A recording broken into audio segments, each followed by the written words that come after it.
years, that's when you're like, oh, wow, my life's going to change. That's when it hits that it's really happening.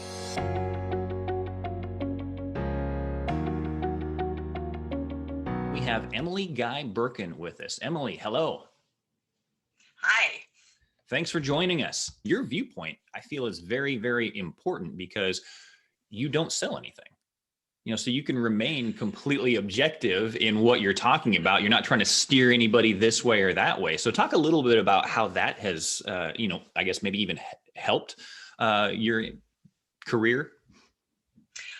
Yeah, definitely. I have, over time, people have asked me, like, would you ever want to become a CFP? Would you ever want to help with that kind of financial planning? Mm-hmm. And while there are aspects of it that appeal to me. I love helping people. I love when people feel more empowered with their money. What I really like is about freelancing in the personal finance sphere is kind of having no agenda and being able to just kind of look at what's out there, kind of draw my own conclusions and make give advice, make recommendations, or just, comment on things based on my own understanding of things, my own background, without ever at any point feeling like any kind of pressure to get people to try something or not try something. What I really want is to get people to make the decisions that are best for them.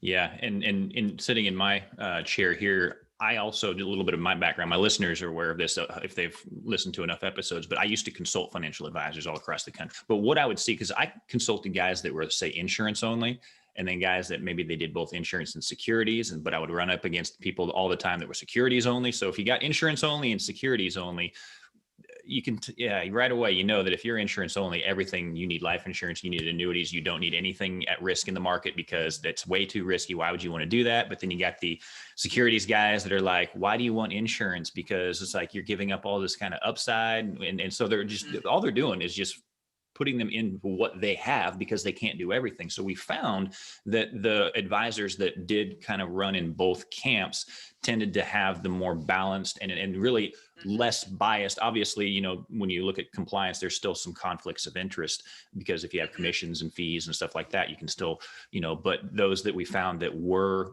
operating more from that fiduciary capacity operated in both worlds.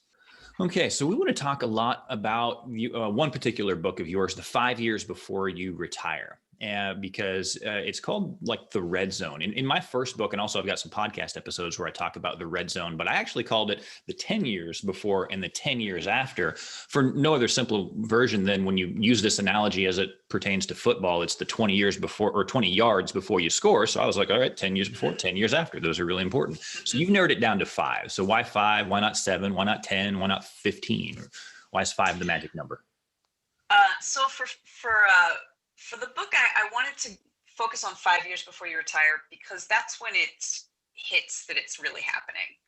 If something's 10 years off, just for an example, my oldest son is 10 years old and he loves to tease me that he's just like, in 3 years I'll be 13, and 8 years I'll be 18 and I'll be a grown up. And I'm able to be like that when he says in 8 years I'll be 18 or when 10 years, I'll be in college. I'm like, yeah, that's too far away. Yeah, like, that's not real. In 10 years it'll be 2031. That's not a real year. And that's something that's is just human nature. For whatever reason, you get a decade and our brain's just kind of like, not worth worrying about. In 5 years, that's when you're like, oh, wow, my life's going to change. And so for a lot of people, that's when they first really get serious about making the plans that they need for retirement.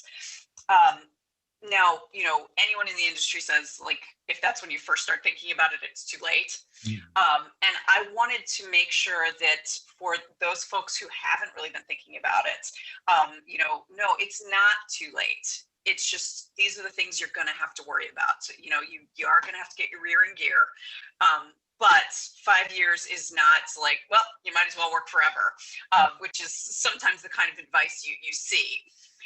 So my hope is that people will pick up my book more than 5 years before they're ready for retirement. You know, they see it coming in like in 7 to 10 years. They'll be like, oh well, this looks like what I need, and that'll give them more time, and they won't feel quite so rushed. But I also want to give people who are close to retirement the actionable tips they need to take, and the hope that they need that they can get there. Because a lot of times what people will do is shut down, like, well, there's no possible way I can do it, so I might as well not try. So I want to kind of combat those human nature impulses of kind of getting overwhelmed, feeling like I didn't do enough, so I might as well not try, and all of that. I really want to make sure people know it's totally possible. You just need to get organized. Yeah. It's the old, it's 10 years plus out of retirement. It might be important, but it's not urgent yet. 5 years, it starts to become both important and urgent at the same time. Exactly. And so, yeah, if you can work in the important but not urgent category, if you can recognize the important stuff, but long before it's urgent, he said that's where the most successful people are. Mm-hmm. So, and what you're talking about is trying to help people operate in that category by getting your books before it becomes important and urgent. Yes, absolutely. And I know one of the reasons why that book has been my bestseller of the 4 that I've published so far. And I know in part it's because the title is a promise and a thesis statement. Mm-hmm. And people are in that important and urgent, and they're like, oh, that's the book I need. And so what I want to be able to do is give them the specific steps they need to take and the reassurance that they can do it. Mm-hmm. You know, if they're able to pick it up beforehand, that's great. But if they are picking up in that 5 years before they retire, they still have plenty that they can do to set themselves up for success. Good deal. Agreed. So now let's say once they've made this transition, now they're going from working to now I'm retired. What do they do? You know, this is the big question that I think is a disconnect in the financial industry is, all right, I was told to save all this money up because I'm going to need it to you know, for income when I retire. Well, now how do I make it into income? So talk a little bit about that. So I think part of the problem is that we don't talk about drawing down your assets enough. Mm-hmm. And some of that is because we do need to focus so much on, like, people aren't saving enough. So like we do need to bang that drum. Mm-hmm. And then there's also, again, I talk a lot about human nature. I talk a lot about like the ways that we think about things. And when it comes to money, we have trouble imagining money as anything other than something tangible.